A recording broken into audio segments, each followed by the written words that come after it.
Indosat Ooredoo Hutchison adalah perpaduan dua raksasa digital Indonesia, Indosat Ooredoo dan Hutchison 3, yang di tahun 2022 telah resmi memiliki satu visi, yaitu untuk menghadirkan pengalaman digital kelas dunia, menghubungkan dan memberdayakan masyarakat Indonesia.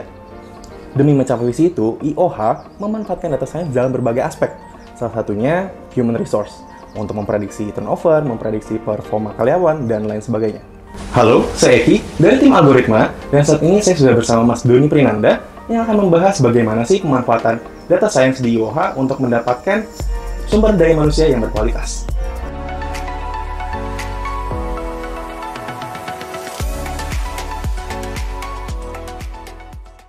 Halo Mas Doni, apa kabar? Halo, baik Mas Eki. Oke, Mas Doni, boleh kenalin dong Mas nih, nama lengkap sama posisinya di IOH saat ini apa ya? Oke, halo semua, saya Doni Prinanda.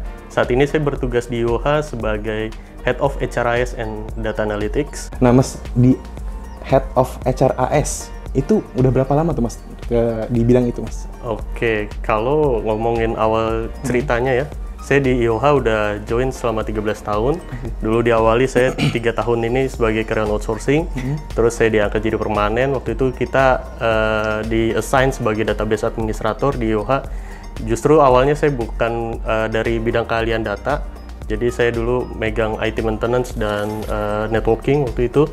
Lalu pindah ke IOH sebagai database administrator dan sekarang berkembang terus sehingga dapat assignment sebagai HRIS and Data Analytics. Oke.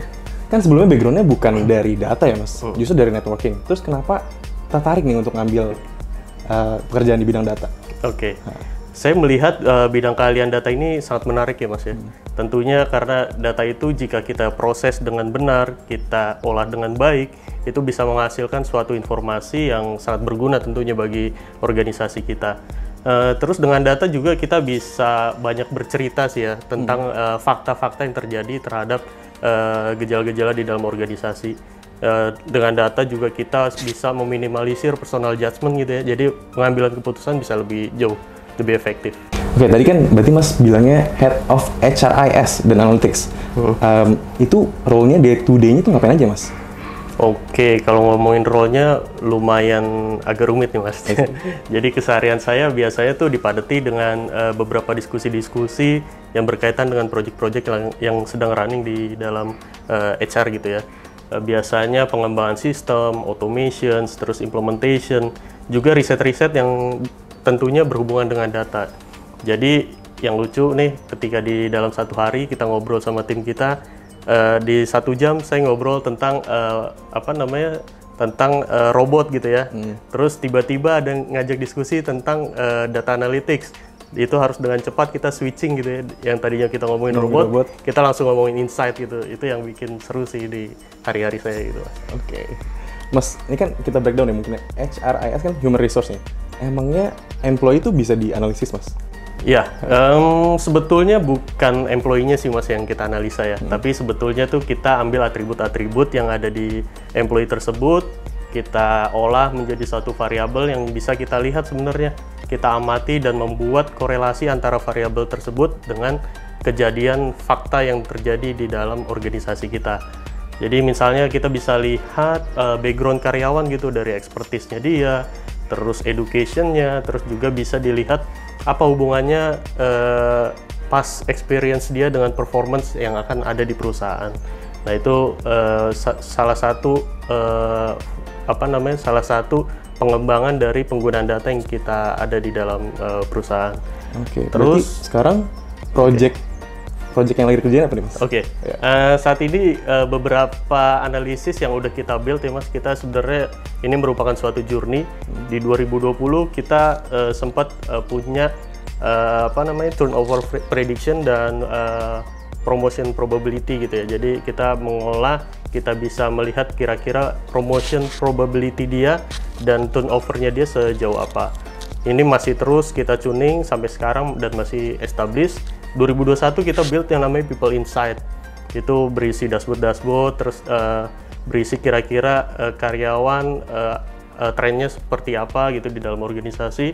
Lalu kemarin di 2022 kita lagi ngembangin yang namanya Performance dan Potential Prediction. Jadi kita bisa dapat matriks gimana sih ketika seseorang ini di kemudian hari apakah dia akan perform, apakah dia sebagai talent kita di kemudian hari, dan kita dapat memappingkan people-people yang terbaik di dalam perusahaan. Kita juga saat ini lagi coba kembangin ya Mas ya.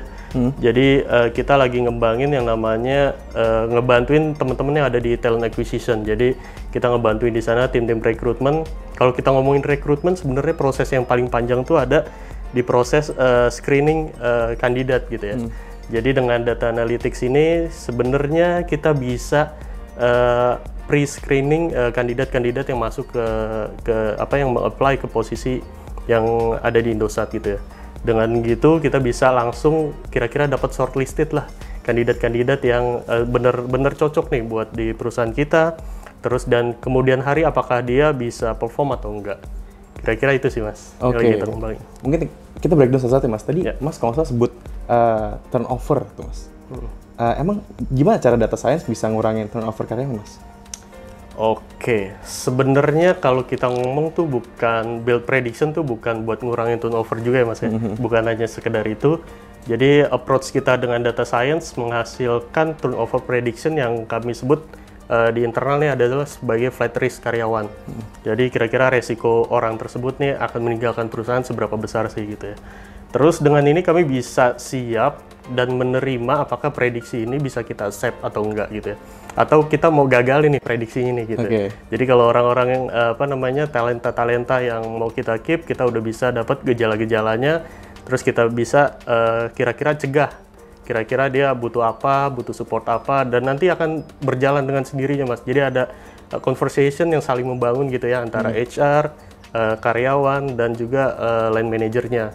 Untuk coba melihat apakah karyawan tersebut mau kita keep atau enggak, atau kita perlu intervensi khusus dan lain sebagainya, gitu sih. Oke, tadi kan selain kita udah tahu nih, kita bisa memprediksi lah ya, mereka kayaknya cenderung bakalan meninggalkan perusahaan atau enggak. Emang selain itu, insight apa lagi Mas yang bisa didapat dari dashboardnya? Oke, sebenarnya kita bukan hanya turnover ya, tadi seperti yang sudah saya jawab di depan. Jadi kalau kita apply data science di HR tuh sebenarnya luas banget Mas. Jadi kita bisa lebih spesifik dan customize nih, contohnya use case-nya. Kita bisa spesifik dan customize untuk learning and development si karyawan.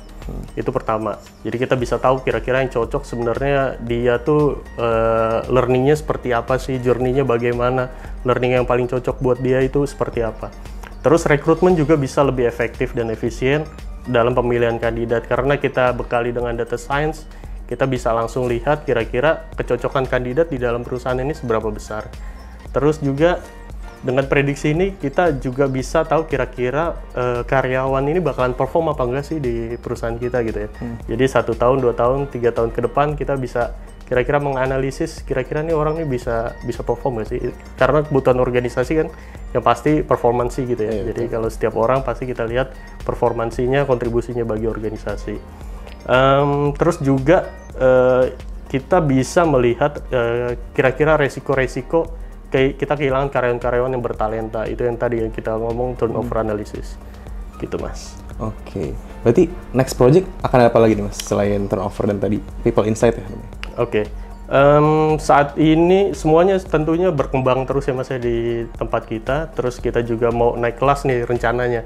Kalau kita ngomongin tangga-tangga analisis kan ada operasional analisis, terus ada advanced analysis, terus ada juga prediktif. Nah kita mau naik kelas lagi, kita coba mau kembangin yang namanya prescriptive analysis di tahun ini. Apa tuh Mas prescriptive? Oke. Nah, sebenarnya yang kedua ini terkait sama preskriptif, kita lagi coba build kira-kira yang tadi kalau kita ngomongin turnover, kita bisa tahu treatment yang paling cocok buat intervensi intervensi karyawan ini apa sebenarnya faktor-faktor yang bisa kita jalankan gitu ya. Ini bisa preskriptif bisa ngebantu kita menggagalkan atau memberhasilkan hasil dari prediksi tersebut gitu ya. Kalau kita harapkan ya sesuai dengan prediksi ya kita bisa accept itu. Kalau kita mau intervensi jangan sampai ini kejadian gitu ya. Contohnya saya kehilangan Mas Eki gitu di organisasi. Gimana cara-cara saya biar Mas Eki ini bisa tetap stay di perusahaan. Nah itu bisa dibantu sama data analisis. Oke. Apakah pendekatannya lewat, Mas, aman gak nih atau gimana? Ditanyain ke orangnya langsung atau gimana tuh, Mas? Oke, biasanya dalam proses modeling ya kita pelajari dulu ya variabel-variabel yang udah pernah kejadian based on historical data, kita tangkap modelnya, kita tangkap polanya seperti apa. Nanti kita apply dengan kemiripan-kemiripan data yang misalkan terjadi di saat ini gitu ya. Misalkan Mas Eki masa kerja 3 tahun, terus udah punya anak dan mungkin komparasionya masih rendah di perusahaan. Ya dari sana bisa kita lihat kira-kira intervensi apa yang paling cocok buat orang tersebut gitu ya. Oke, menarik. Sip. Setelah ini kita akan ngobrol lagi bareng Mas Doni, tapi sebelum itu kita akan main games dulu di This or That.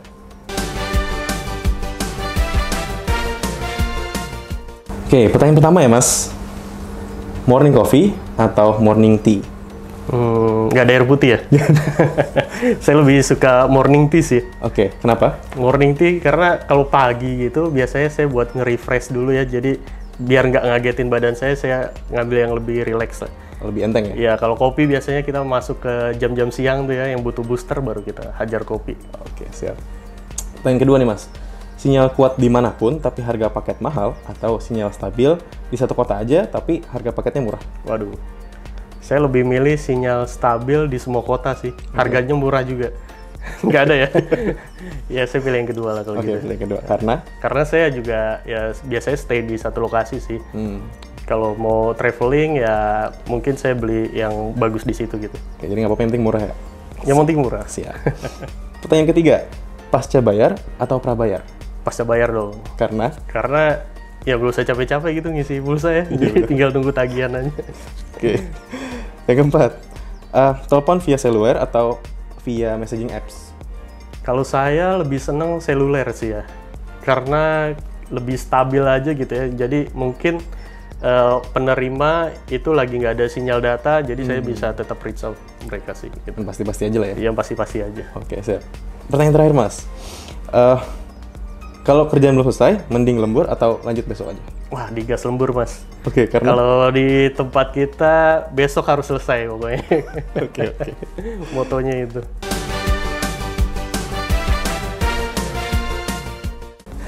Oke, kita lanjut lagi ngobrol bareng Mas Doni tentang tips dan macam-macam nih di IOH.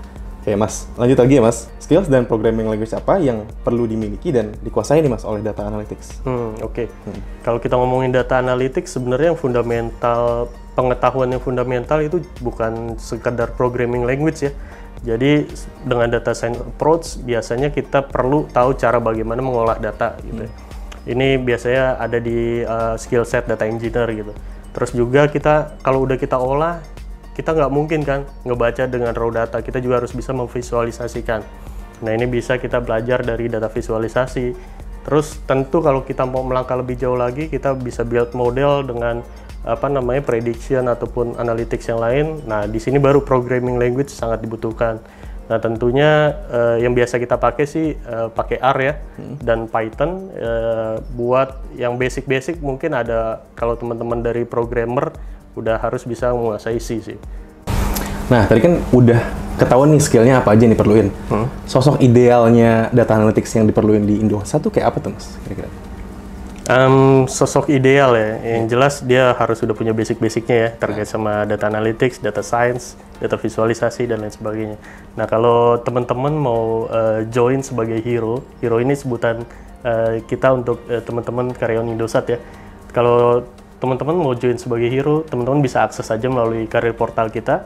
Di sana ada search engine-nya, teman-teman bisa cari relate sama data analytics, terus submit isi data-data pribadinya, submit CV, nanti akan mengikuti proses-proses yang ada di internal kita. Nanti akan kita invite untuk interview, terus kita juga nanti ada rangkaian-rangkaian assessment. Once teman-teman goals, itu nanti teman-teman bisa join sebagai keluarga hero. Thank you. Oke. Mas, untuk jadi hero tadi, apakah perlu ada background IT-nya nih, Mas? Oke. Sebenarnya IT nggak harus ya, Mas ya. Cuma karena kita bekerja di bidang telco dan teknologi gitu ya, digital literacy penting gitu ya. Jadi kita harus ya juga acumen lah terhadap perkembangan digital di Indonesia. Oke, boleh bagi dong Mas tips untuk keep up dengan digital literasi dan perkembangan di Indonesia? Oke, ini juga bukan kita ngomong digital aja ya, kita juga ngomongin data analytics ya, biar balik lagi gitu. Nah, tentu teman-teman harus rajin ya. Kalau saya sih dulu tipsnya sering-sering ikut hackathon. Ini adalah awal-awal kita untuk belajar gimana kita mengasah keterampilan, terus proses berpikir, dan membiasakan bagaimana membangun insight yang tepat dan relevan bagi case yang kita pegang. Terus kalau ada seminar-seminar terkait sama data science, data analytic, digital digital teknologi, teman-teman juga wajib harus ikuti. Nah, tentunya yang paling impact nih Mas, yang saya rasakan gitu ya. Iya. Dan kita harus prepare waktu 2-3 bulan gitu lah ya untuk belajar secara intensif, ngikuti akademi yang ada di lembaga. Karena akademi ini sangat penting gitu ya. Jadi dari sana kita bisa dibantu untuk build framework yang cocok gitu ya, untuk mengasah pola berpikir kita, terus kita dalam cara menyelesaikan masalah-masalah yang ada di dalam data tersebut gitu ya. Nah, itu kepake banget sih untuk ngikut akademi. Oke, ikut akademi ya. Berarti tadi ikut hackathon, terus webinar, sama ikut akademi ya? Iya, tentunya. Thank you banget nih buat Mas Doni untuk insight dan bincang-bincangnya hari ini. Untuk sobat algoritma yang nonton, jangan lupa like, subscribe, dan share video ini ke teman-teman kalian ya. Sampai jumpa lagi di video berikutnya. Bye-bye. Bye.